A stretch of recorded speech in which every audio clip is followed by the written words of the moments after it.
नमस्कार, आप देख रहे हैं target with Alok online institute. मैं हूं विवेक मिश्र।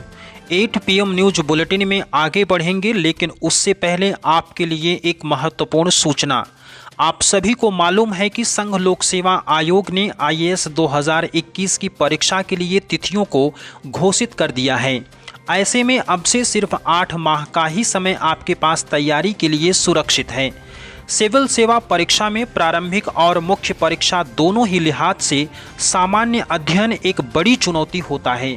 इसी चुनौती का सामना करने के लिए श्रेष्ठ व अनुभवी शिक्षकों की टीम के साथ टारगेट विद आलोक इंस्टीट्यूट में IAS टारगेट ऑनलाइन बैच 10 सितंबर से प्रारंभ हो रहा है। आपकी पूरी तैयारी करवाने के लिए इस बैच की अवधि 8 महीने होगी। हम सिर्फ पढ़ाते नहीं, बल्कि प्रशासनिक अधिकारी की तरह सोचने की क्षमता को भी विकसित करते हैं, ताकि बेहतर तरीके से कम समय में प्रारंभिक और मुख्य परीक्षा के लिए सामान्य अध्ययन को तैयार किया जा सके। आलोक सर के कुशल निर्देशन में 1125 घंटे की कक्षा सटीक रणनीति के साथ देश के सर्वश्रेष्ठ विशेषज्ञों की टीम एक मंच पर बहुत ही न्यूनतम शुल्क में हमारे कक्षा कार्यक्रम में प्रारंभिक परीक्षा के तहत सामान्य अध्ययन एवं CSET और मुख्य परीक्षा के तहत सामान्य अध्ययन एवं निबंध शामिल है। यहां आपको मिलेगा प्रारंभिक और मुख्य परीक्षा के लिए सभी टॉपिक का विस्तृत कवरेज, सभी टॉपिक अंतर विषयक समझ के साथ मुख्य परीक्षा के लिए लाइव कक्षाएं, एनिमेशन और पावर पॉइंट तकनीक के साथ प्रारंभिक और मुख्य परीक्षा के लिए अलग अलग हस्तलिखित एवं सारगर्भित नोट्स, CSET की कक्षाओं का संपूर्ण कार्यक्रम, लेखन शैली के लिए विशेषीकृत सत्र, अखिल भारतीय स्तर पर टेस्ट सीरीज सुविधाएं। तो ज्वाइन करिए आलोक सर के कुशल निर्देशन में IAS टारगेट ऑनलाइन बैच। हमारे कार्यक्रम से संबंधित किसी भी जानकारी के लिए नीचे दिए गए नंबर पर संपर्क करें। और अब खबरों की तरफ बढ़ते हैं, लेकिन उससे पहले आज की हेडलाइंस पर एक नज़र। पाकिस्तानी नौसेना के लिए चीन ने बनाया नौसैनिक युद्धपोत। टाइप 054 श्रेणी के युद्धपोत के लिए दोनों देशों के बीच हुआ था समझौता। भारत के लिए हो सकता है चिंता का विषय। भारत वियतनाम के बीच संयुक्त आयोग की 17वीं बैठक संपन्न। आत्मनिर्भर भारत सहित कई मुद्दों पर हुई चर्चा। 2021 में दोनों देश सुरक्षा परिषद में रहेंगे गैर अस्थायी सदस्य। तो चलिए अब बड़ी खबरों के साथ आज के बुलेटिन की शुरुआत करते हैं। हाल ही में चीन ने पाकिस्तान के लिए एक लड़ाकू जहाज लॉन्च किया है। इसके अलावा चीन पाकिस्तान को 3 युद्धपोत और भेजने वाला है।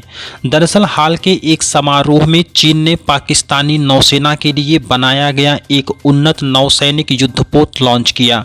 आपको बता दें कि यह चीन द्वारा बनाया गया किसी देश के लिए सबसे बड़ा नौसैनिक युद्धपोत है। गौरतलब है कि पाकिस्तान ने Chinese company China ship building trading company limited के साथ टाइप 054 श्रेणी के युद्धपोत को खरीदने के लिए एक समझौते पर हस्ताक्षर किया था। साल 2021 तक पाकिस्तान की नौसेना में इसी श्रेणी के 3 और युद्धपोत शामिल हो जाएंगे। टाइप 054 श्रेणी का यह युद्धपोत नए सतही हथियारों, एंटी एयर हथियार प्रणाली, कॉम्बैट मैनेजमेंट सिस्टम और सेंसर्स आदि से लैस है। पाकिस्तानी नौसेना में शामिल होकर यह पाकिस्तान के पास उपलब्ध तकनीकी रूप से उन्नत युद्धपोतों में से एक होगा।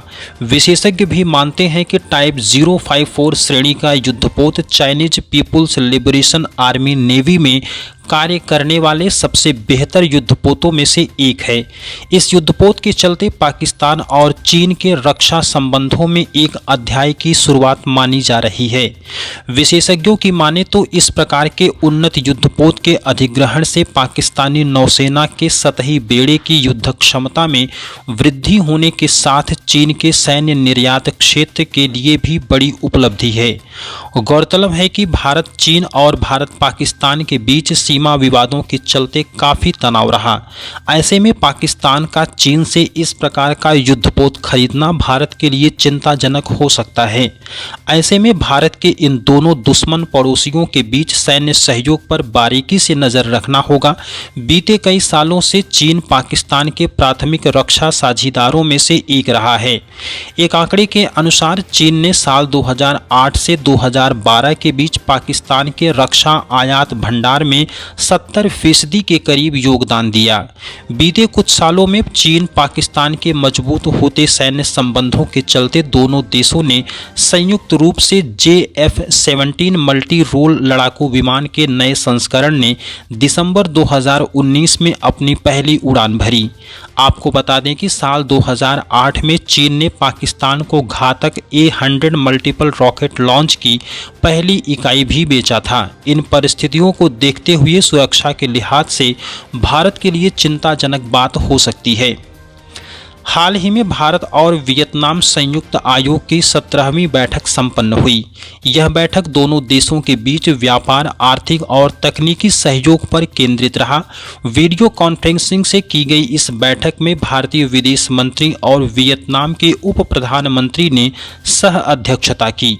दोनों पक्षों ने हाल में किए गए द्विपक्षीय समझौतों की समीक्षा की और सुनहरे भविष्य को लेकर चर्चा भी की। गौरतलब है कि स्वतंत्रता के बाद भारत ने उत्तरी और दक्षिणी वियतनाम के साथ व्यापारिक संबंधों को बरकरार रखते हुए जनवरी 1972 में पूर्ण राजनयिक संबंध स्थापित किया। आगे चलकर 2016 में दोनों देशों के बीच व्यापक रणनीतिक साझेदारी की शुरुआत की गई। इस समझौते के तहत दोनों देश भारत प्रशांत महासागरीय पहल के अनुरूप द्विपक्षीय सहयोग को बढ़ाने पर सहमत हुए हैं। गौरतलब है कि भारत प्रशांत महासागरीय पहल भारतीय प्रधानमंत्री ने नवंबर 2019 में शुरू किया था। दोनों पक्षों के बीच संयुक्त राष्ट्र सुरक्षा परिषद में समन्वय करने पर भी सहमति हुई। आपको बता दें कि साल 2021 में भारत और वियतनाम दोनों ही देश UNSC में गैर अस्थायी सदस्य के रूप में काम करेंगे। भारत और वियतनाम आसियान तंत्र के जरिए महत्वपूर्ण क्षेत्रीय मंचों पर सहयोग और समन्वय बढ़ाने पर भी राजी हुए। भारत वियतनाम ने असैन्य परमाणु ऊर्जा, अंतरिक्ष, समुद्री विज्ञान और नवीन प्रौद्योगिकियों जैसे उभरते क्षेत्रों में भी सहयोग पर सहमति जताई। इस बैठक में भारत ने आत्मनिर्भर भारत के दृष्टिकोण को भी रेखांकित किया। इसके अलावा मेकांग नदी के डेल्टा क्षेत्र में जल संसाधन प्रबंधन, सतत विकास लक्ष्यों की प्राप्ति, डिजिटल कनेक्टिविटी, विरासत संरक्षण, भारतीय तकनीकी और आर्थिक सहयोग कार्यक्रम, PhD फेलोशिप और त्वरित प्रभाव परियोजनाओं आदि पर भी दोनों देशों के बीच चर्चा हुई। त्वरित प्रभाव परियोजनाएं कम लागत की परियोजनाएं हैं। अब तक 12 ऐसी परियोजनाओं को भारत सरकार अनुमोदित कर चुका है। चीन की गतिविधियों को संतुलित करने के लिए यह समझौता काफ़ी अहम माना जा रहा है। और अब अंत में कुछ अन्य महत्वपूर्ण खबरों पर एक नज़र। डॉल्फिन के संरक्षण को बढ़ावा देने के लिए भारत, बांग्लादेश, नेपाल और म्यांमार ने मिलकर काम करने पर सहमति जताई। यह सहमति वीडियो कॉन्फ्रेंसिंग के जरिए आयोजित एक बैठक में बनी। इस बैठक में चारों देशों के विशेषज्ञों ने क्षेत्रीय सहयोग के माध्यम से इस डॉल्फिन के संरक्षण और पुनरुद्धार के लिए भविष्य की रणनीति पर चर्चा किया। डॉल्फिन एक विशेष प्रजाति है जो मुख्य रूप से एशिया और दक्षिण अमेरिका की नदियों में पाई जाती है। यह प्रजाति तेजी से विलुप्त हो रही है। बैठक में विशेषज्ञों का मानना था कि डॉल्फिन संरक्षण के लिए वैज्ञानिक हस्तक्षेप के साथ सामुदायिक भागीदारी भी जरूरी है।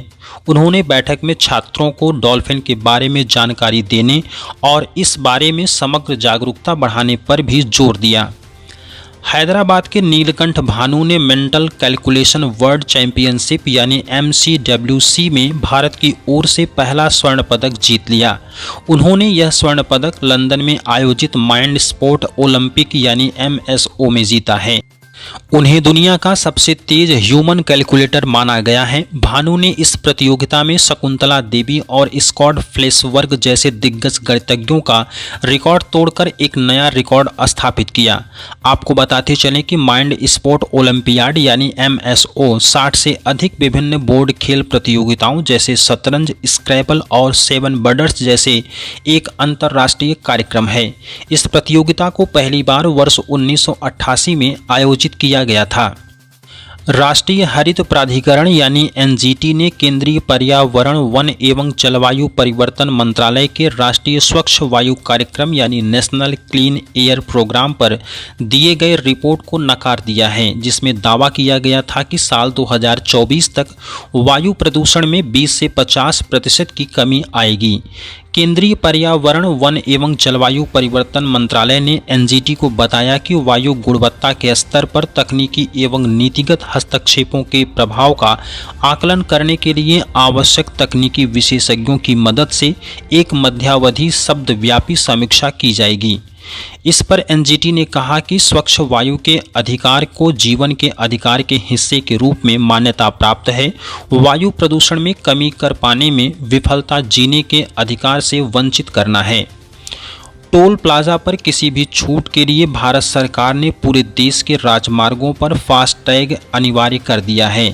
राष्ट्रीय राजमार्गों पर अबाध यात्रा सुनिश्चित करने के लिए और डिजिटल भुगतान को प्रोत्साहन देने के लिए सरकार ने यह कदम उठाया। राष्ट्रीय राजमार्ग शुल्क नियम 2008 में संशोधन करके भारत सरकार के सड़क परिवहन और राजमार्ग मंत्रालय ने लीगल फास्टैग वाले वाहनों को 24 घंटे के अंदर वापसी यात्रा पर छूट के साथ कई अन्य रियायतें दी हैं। मंत्रालय का कहना है कि इस संशोधन के बाद 24 घंटे के अंदर वापसी यात्रा करने वाले वाहनों के लिए पूर्व जानकारी देना अनिवार्य नहीं होगा। फास्टैग एक रेडियो फ्रीक्वेंसी आइडेंटिफिकेशन कार्ड होता है जिसे वाहन की विंड स्क्रीन पर लगाया जाता है। 20,000 करोड़ रुपए मूल्य की सरकारी प्रतिभूतियों की एक साथ खरीद बिक्री के लिए भारतीय रिजर्व बैंक ने मुक्त बाजार परिचालन प्रारंभ किया। 27 अगस्त और 3 सितंबर को 2 चरणों में नीलामी आयोजित की जाएगी। नीलामी के पहले चरण में वर्ष 2024 से 2032 के बीच परिपक्व होने वाली लंबी अवधि की सरकारी प्रतिभूतियों को RBI खरीदेगा। साथ ही रिजर्व बैंक इस वर्ष अक्टूबर और नवंबर में परिपक्व हो रही प्रतिभूतियों को बेचेगा भी। सरकारी प्रतिभूतियों की एक ही समय में खरीद बिक्री कार्यक्रम में लंबी परिपक्वता समय वाली सरकारी प्रतिभूतियों की खरीद और सामान्य मूल्य वाली लघु भाव अवधि की प्रतिभूतियां शामिल होंगी। सशस्त्र बल विशेषाधिकार अधिनियम 1958 की धारा 3 के तहत प्राप्त शक्तियों का इस्तेमाल करते हुए गृह मंत्रालय ने 6 महीने के लिए असम को अशांत घोषित कर दिया, जो कि 20 अगस्त से प्रभावी हो गई। 1958 में एक अध्यादेश के जरिए सशस्त्र बल विशेषाधिकार अधिनियम 1950 लाया गया था, जिसे 3 महीने के अंदर कानूनी रूप दे दिया गया। भारत में संविधान लागू होने के बाद से ही पूर्वोत्तर भारत में बढ़ रहे आतंकवाद, हिंसा और विदेशी आक्रमणों से प्रतिरक्षा के लिए सर्वप्रथम असम में 1958 में यह विशेषाधिकार लागू किया गया था। कुछ संशोधनों के बाद 1972 में इसे समस्त पूर्वोत्तर के राज्यों में लागू कर दिया गया। इस विशेषाधिकार के तहत केंद्र सरकार राज्यपाल की संस्तुति पर किसी भी भारतीय राज्य को अशांत घोषित कर सकती है। राज्यपाल की संस्तुति का आधार विभिन्न धार्मिक, नस्लीय, क्षेत्रीय समूह, जातियां, समुदायों के बीच विवाद होना चाहिए। फिलहाल 8 PM के इस न्यूज़ बुलेटिन में बस इतना ही। हमारा ये वीडियो आपको कैसा लगा हमको ज़रूर बताएं। वीडियो को लाइक करिए, दोस्तों के साथ शेयर करिए, चैनल को सब्सक्राइब करिए और अपनी तैयारी को एक नई दिशा देने के लिए जुड़े रहिए target with Alok online institute से। मुझे दीजिए इजाज़त। नमस्कार।